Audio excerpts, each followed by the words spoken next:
குமாருக்கு அரசியை கல்யாணம் பண்ணி வைக்கணுங்கிறதுக்காக அரசியை கடத்தின சக்திவேல் வந்துட்டு இப்ப முத்துவேல் கிட்டே மாட்டிக்கிட்டு முழிக்கிறது உங்களுக்கும் பிடிச்சிருச்சுன்னா மறக்காம இந்த வீடியோக்கு ஒரு லைக் பண்ணி உங்க ஆதரவு தருவீங்க. பாண்டியன் ஸ்டோர்ஸ் அப்கமிங் ப்ரோமோல என்ன நடக்க போகுதுங்கிற ப்ரெடிக்ஷனை இந்த வீடியோல பார்க்கலாம். இங்க வீட்டுல பாண்டியன் வந்துட்டு என்னோட அக்கா பையன் சதீஷ் தான் நீ கல்யாணம் பண்ணணும், இதுல உனக்கு விருப்பம் இருக்கா இல்லையா அரசி வாய திறந்து சொல்லுன்னு சொல்லி கேட்கிறாரு. சுத்தி வளைச்சு பேசுற மாதிரி அரசியுமே எதுவுமே பேசாம அமைதியா உட்காந்துருக்காங்க. இதை பார்த்து டென்ஷன் ஆகிற கோமதி வந்துட்டு ஒழுங்கா வாய திறந்து இப்ப பதில் சொல்ல போறியா இல்லையா அப்படி சொல்லி மிரட்டவும் வேற வழியே இல்லாம அரசியுமே வந்துட்டு நீங்க என்ன சொன்னாலும் சரிதான்ப்பா நான் கல்யாணம் பண்ணிக்கிறேன் அப்படி சொல்லி அரசியுமே சொல்லிடுறாங்க. அவ்வளவுதான் அரசியை வந்துட்டு கல்யாணத்துக்கு சம்மதம் சொல்லிருச்சு. இதுக்கப்புறம் அரசியோட மனசை யாருமே மாத்த வேண்டாம். மீனா ராஜி தங்கமேல் உங்க 3 பேருக்கு சேர்த்து தான் சொல்றேன். இதுக்கப்புறம் வந்துட்டு அரசி படிக்கணும், காலேஜுக்கு போகணும், வேலைக்கு போகணும் அப்படி இப்படின்னு சொல்லிட்டு அரசிக்காக சப்போர்ட் பண்ணிட்டு வந்து எங்க யாருக்கிட்டையும் பேச வேண்டாம். அரசி மனசை மாத்திரக்கு நீங்க யாரும் ட்ரை பண்ண வேண்டாம். அரசிக்கு நல்லபடியா கல்யாணம் முடிஞ்சாலே போதும். அரசி இதுக்கப்புறமும் படிக்கணும், வேலைக்கு போகணும் அப்படிலாம் ஆசை இருந்துச்சுன்னா அதை இனிமேல் மாப்பிள்ளை வீட்டுக்காரங்க பாத்துக்குவாங்க. அந்த முடிவை நம்மளாம் எடுக்கக்கூடாது அப்படி சொல்லி பாண்டியன் வந்து வீட்டுல இருக்க எல்லாருமே மிரட்டி வச்சிடறாரு. ஏற்கனவே நடந்த பிரச்சனை எல்லாம் பாண்டியன் ரொம்பவே டென்ஷனா இருக்கிறதுனால அரசிக்கு சப்போர்ட் பண்ணி யாருமே பேசாம அமைதியா தான் இருக்காங்க. இன்னொரு பக்கம் சோனியா வந்து அரசியை தனியா கூப்பிட்டு என்ன அரசி இது நீதானா, ஏன் இப்படி எல்லாம் முடிவு எடுத்துக்கிட்டு இருக்கிற, அப்ப நீங்க இத்தனை நாள் பண்ண லவ்வுக்கு அர்த்தமே இல்லாம போயிரும்ல,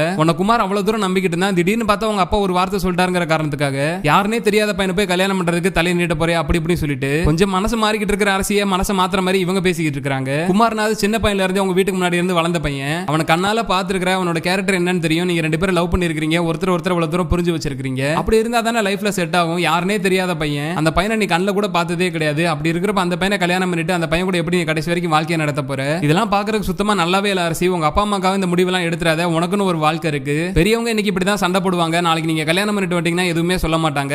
அதனால பின்னாடி ஏதோ பிரச்சனை வருமோன்னு சொல்லி பயந்துகிட்டு தப்பான முடிவு எதுவும் எடுத்துறாத, நீ குமார தான் கல்யாணம் பண்ணணும் அப்படி சொல்லி வற்புறுத்துற மாதிரியே சோனியா வந்து அரசி கிட்ட பேசிட்டு இருக்காங்க. இன்னொரு பக்கம் அரசியை பார்த்தோம்னா நான் குமார லவ் பண்ணதெல்லாம் புத்தி கிட்டு போய் பண்ணிட்டேன். இப்ப எனக்கு குமாரோட வாழ்க்கையும் முக்கியம் கிடையாது, என்னோட வாழ்க்கையும் முக்கியம் கிடையாது, எனக்கு எங்க அப்பா அம்மாவோட வாழ்க்கை தான் முக்கியம். என் மேல அவங்க வச்சிருந்த ஒட்டுமொத்த நம்பிக்கையும் ஒரே நாள் நான் உடச்சு வந்து உட்கார்ந்து இருக்கிறேன். கண்டிப்பா இதுக்கப்புறம் எங்க அப்பா அம்மா பேச்ச மீறி நான் எதுவுமே பண்ண மாட்டேன். அவங்க யாரை சொல்றாங்களோ அவங்கள தான் நான் கல்யாணம் பண்ணுவேன். குமார பத்தி எனக்கு கவலை இல்ல, என்ன பத்தி எனக்கு கவலை இல்ல அப்படி சொல்லி அரசி வந்து ஒரே முடிவா சொல்லிடுறாங்க. அரசி இவ்வளவு தூரம் பிடிவாதமா சொன்னதுக்கு அப்புறமே அதை கொஞ்சம் கூட புரிஞ்சுக்காம சோனியா வந்துட்டு நீ அரசி சின்ன பிள்ளை மாதிரி பண்ணிக்கிட்டு இருக்கிற, குமாரோட கேரக்டர் எல்லாம் உனக்கு தெரியும்ல. அரசி இவ்வளவு தூரம் பிடிவாதமா சொல்லியுமே அதை கொஞ்சம் கூட புரிஞ்சுக்காம சோனியா வந்துட்டு குமார் ஒண்ணு ஏமாத்தணும்னு நினைக்கல, அவன் உன்னை இப்ப வரைக்கும் கல்யாணம் பண்ணிக்கணும் தானே ஆசைப்படுறான். நீங்க 2 பேரும் கல்யாணம் பண்ணிட்டீங்கன்னா அந்த 2 குடும்பம் ஒண்ணு சேரும், அந்த ஆசையில தானே அவன் இப்பெல்லாம் பழகிட்டு இருக்கான் அப்படி சொல்லி மறுபடியும் வந்து குமார் பத்தி நல்ல விதமா எடுத்து சொல்லி அரசி மனசை மாத்துறதுக்காக சோனியா வந்து எவ்வளவோ ட்ரை பண்ணிட்டு இருக்காங்க. இப்படி சோனியா வந்து அரசி கிட்ட பேசிட்டு இருக்கிறப்ப மீனா வந்து கரெக்டா அங்க வந்துடுறாங்க. ரொம்பவே கோவமா வர மீனா வந்துட்டு நீங்க பேசுறதெல்லாம் கேட்டுக்கிட்டு தான் இருந்தீங்க, என்ன பேசிட்டு இருக்கீங்க, ஏன் அரசி மனசை இப்படி மாத்திட்டு இருக்கீங்க, வீட்டுல நடந்த பிரச்சனை எல்லாம் பத்தாதா, ஏன் இப்படி எல்லாம் பண்றீங்க அப்படி சொல்லி ரொம்பவே கோவமாகற மீனா வந்துட்டு சோனியா பிடிச்சு பயங்கரமா திட்டிட்டு இருக்காங்க. ஆமா நான் பண்றதுல என்ன தப்பு இருக்கு, அவங்க அக்கா பையனை மட்டும் கல்யாணம் பண்ணி வைப்பாங்களா, மாமா பையனை கல்யாணம் பண்ணி வச்சா தப்பா, யாருனே தெரியாத பையனை கல்யாணம் பண்றதுக்கு எதிர்த்த வீட்டுல இருக்கிற அவங்க மாமா பையனை கல்யாணம் பண்ணிட்டு போறதுல என்ன தப்பு இருக்கு. அது போக 2 பேருமே ஒருத்தர் விரும்பி இருக்காங்க, 2 பேரும் நல்லா ஊர் சுத்தி இருக்காங்க. திடுதிப்புன்னு அவங்க அப்பா அம்மா சண்டை போட்டுட்டாங்க சொல்லிட்டாங்கிறதுக்காக யாரோ ஒரு பையனை கல்யாணம் பண்ணிட்டு போயிட்டா அப்ப குமாரோட வாழ்க்கை என்ன ஆகும், அரசிக்கு தனியா வாழ்க்கை இல்லையா, அதுவான எந்த ஒரு முடிவுமே எடுக்க கூடாது அப்படி சொல்லிட்டு சோனியா என்னமோ அரசியோட நல்லதுக்காக பண்ற மாதிரி அரசிக்கு சப்போர்ட் பண்ற மாதிரி பேசிட்டு இருக்காங்க. வீட்டுக்குள்ள நடந்த எல்லா பிரச்சனையுமே மறந்துட்டீங்களா, என்ன தைரியத்துல வந்து என்கிட்ட இப்படி பேசிட்டு இருக்கீங்க, எனக்கு ஆரம்பத்துல இருந்தே உங்க மேல சந்தேகமா தான் இருந்துச்சு, எப்ப பார்த்தாலும் அரசி கூட தனியா நீங்க தான் பேசிட்டு இருந்தீங்க,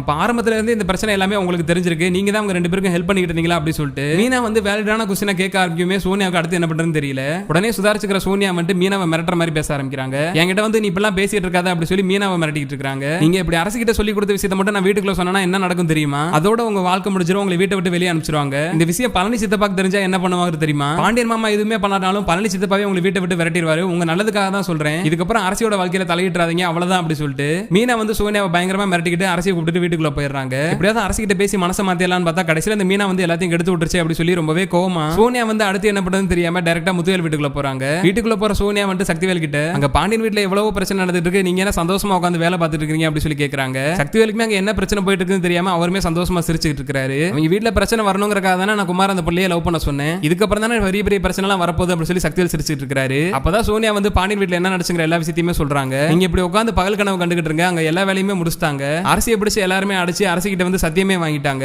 இனிமேல் குமார் கூட பேசக்கூடாது, குமார் கூட பழகக்கூடாதுன்னு சொல்லிட்டு சத்தியமே வாங்கிட்டாங்க அப்படி சொல்லிட்டு சோனியா சொன்னதுமே சக்திவேல் குமார் 2 பேருமே சாக்காயிடுறாங்க. இன்னொரு பக்கம் சக்திவேல் வந்து சத்தியம் தானே வாங்கியிருக்காங்க, அதுல என்ன ஆயிரப்போது அப்படி சொல்லி சொல்லிட்டு இருக்காரு. அப்பதான் சோனியா வந்து சத்தியம் மட்டும் வாங்கல, அந்த பாண்டியனோட அக்கா பையனாமா யாரோ சதீஷ்னு சொல்லி ஒரு பையன் இருக்கானாமா, அந்த பையனுக்கு அரசியை கல்யாணம் பண்ணி போறாங்களாம், மாப்பிள்ளை வீட்டுக்காரங்க வர ஞாயிற்றுக்கிழமை வீட்டுக்கு வராங்களா அப்படி சொல்லி சோனியா சொன்னதுமே அது எப்படி நான் இருக்கிறப்ப அரசிக்கு வந்து இன்னொரு பையனை கல்யாணம் பண்ணி வைப்பாங்க, நாங்க 2 பேரும் தான் லவ் பண்ணிட்டு இருக்கிறோமே, அரசி அதுக்கு என்ன சொல்லுச்சு அப்படி சொல்லி குமார்மே கேட்கிறாரு. நீனாவது இந்த விஷயத்தை கேள்விப்பட்டு இவ்வளவு சாக்காகிற, இந்த பாண்டியன் வந்து சதீஷை கல்யாணம் பண்ணணும் சொல்லி சொன்னதுக்கு அரசி எதுவுமே சொல்லல, அது பாட்டு கல்யாணத்துக்கு சம்மதம் சொல்லி தலையாட்டிருச்சு. நான் இப்ப வர்றப்ப கூட வந்து அரசி கிட்ட பேசி ஏதாவது அரசி மனசை மாத்த முடியுமான்னு சொல்லி ட்ரை பண்ணி பார்த்தேன், ஆனா அரசி சுத்தமா மாறுற மாதிரியே தெரியல. இந்த பிரச்சனைக்கெல்லாம் மத்தியில நான் மீனா கிட்ட வேற மாட்டிக்கிட்டேன், மீனாவை மிரட்டலான்னு பார்த்தா மீனா பதிலுக்கு என்னவே வந்து மிரட்டிட்டு போகுது, அதனாலதான் இந்த விஷயத்தை உங்ககிட்ட சொல்லிட்டு போலான்னு சொல்லி வந்தேன் அப்படி சொல்லி சோனியா சொல்லிட்டு இருக்கிறப்ப அப்பயே இங்க ராஜியோட அம்மா வந்து சோனியா பேசியிருந்ததை கேட்டுறாங்க. பால வந்து வீட்டுல என்ன சோனியா பண்ணிட்டு இருக்க, ரெண்டு வீட்லயும் உனக்கு அக்கறை இருக்கு, ரெண்டு வீட்லயும் பாசம் இருக்கு, அதனாலதான் நீ இங்கேயும் அங்கேயும் ஓடிட்டு இருக்கேன்னு சொல்லி இத்தனை நாளா நினைச்சிட்டு இருந்தேன். கடைசியில பார்த்தா அந்த பாண்டியன் வீட்டுல நடக்கிறதெல்லாம் போட்டு வரக்காக தான் இந்த வீட்டுக்கு வந்துட்டு இருக்கியா? அரசி அவங்க வீட்டு பொண்ணு, அவங்க வீட்டு பொண்ணுக்கு என்ன பண்ணுங்கிறது அவங்களுக்கு தெரியும், தேவையில்லாத வேலையெல்லாம் பாத்துறாத சோனியா அப்படி சொல்லி ராஜியோட அம்மா வந்து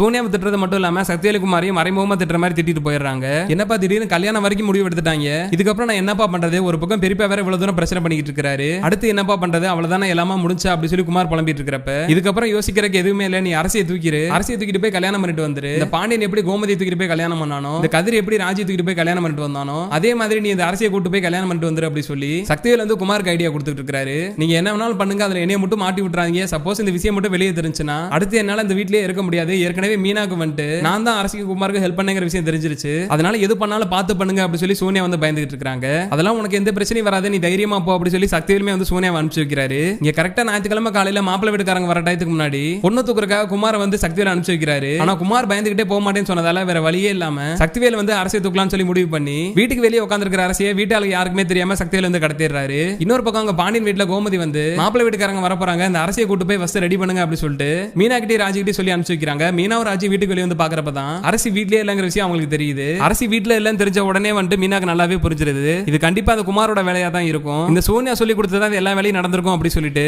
சோனியா வந்து அரசிக்கு இத்தனை நாளா ஹெல்ப் பண்ணிட்டு இருந்தாங்கிற உண்மையை மீனா வந்து ராஜி கிட்டே சொல்லிடுறாங்க. இன்னொரு பக்கம் பாண்டியன் வீட்டுல இருக்க எல்லாருக்குமே அரசியை வந்து அந்த சக்திவேல் வீட்டு அளவு தூக்கிட்டாங்கிறது தெரிஞ்சிருது. அப்பதான் மீனா வந்து பாண்டியன் கிட்ட இத்தனை நாளா வந்து அவங்களுக்கு ஹெல்ப் பண்ணிக்கிட்டு இருந்தது சோனியா தான் வந்து குமார் அரசிக்கு லவ் பண்றதுக்கு இவ்வளவு தூரம் ஹெல்ப் பண்ணிட்டு இருந்திருக்காங்க அப்படிங்கிற உண்மையை சொல்லிடுறாங்க. இது கேட்டதே பாண்டியன் வீட்டாளு எல்லாருமே பயங்கர கோமா நின்றுட்டு இருக்கிறப்ப எல்லாரையும் விட பயங்கர கோமா பழனி வந்து சோனியா பிடிச்சு பயங்கரமா அடிக்க ஆரம்பிச்சாரு. அப்ப இதுக்காக தான் எங்க அண்ணன் உன்னை கல்யாணம் பண்ணி வச்சானா, எனக்கு இந்த குடும்பத்தை பழிவாங்கறதுக்காக தான் என்னைய கல்யாணம் பண்ணிட்டு வந்தியா அப்படி சொல்லிட்டு பழனி வந்து சோனியா பிடிச்சு பயங்கரமா அடிக்க ஆரம்பிக்கிறாரு. இன்னொரு பக்கம் பழனியோட அடி தாங்க முடியாமையும் பாண்டியன் வீட்டாளர்களுக்கு பயந்து வந்து சோனியா வந்து இந்த சக்திவேலு குமார் சேர்ந்து தான் அரசியை கடத்திருக்காங்கிற உண்மையை சொல்லிடுறாங்க.